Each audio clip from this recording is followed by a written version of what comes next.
দেখতে দেখতে সব পুজো শেষ হয়ে গেল। আর এই আসছে আসছে ব্যাপারটাই বেশ খুব সুন্দর, কিন্তু আসলেও এই চলে গেল। কীভাবে যে দুদিন আমাদের হই হই করে কেটে গেল। কালকেই আমরা পুজো নিয়ে কত মাতোয়ারা, আর আজকে এই দেখো ঠাকুর চলে যাচ্ছে, পড়ে রয়েছে তার চালা। কিছু করার নেই, মাকে তো বিদায় দিতেই হবে। তাই হাসতে হাসতেই সবাই আমরা চলেছি মায়ের শোভাযাত্রায়। চলো, সবাই নাচতে নাচতে যাচ্ছে আর আমি ভিডিও করতে করতে যাই। চলো সাথে গিয়ে দেখবে তাদের নাচ।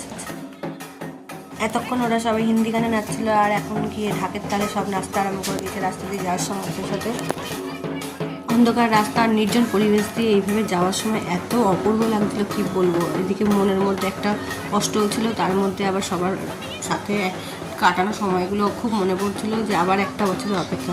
যাই হোক, খুব ভালোভাবে আমরা আমাদের দুটো দিন কাটালাম, আর এখন শেষটাও যাতে ভালো হয় সেই আশাতেই আমরা এগিয়ে চলেছি। সাথে থাকো, দেখতে থাকো। ভিডিওটা ভালো লাগলে প্লিজ লাইক শেয়ার কমেন্ট করে দিও।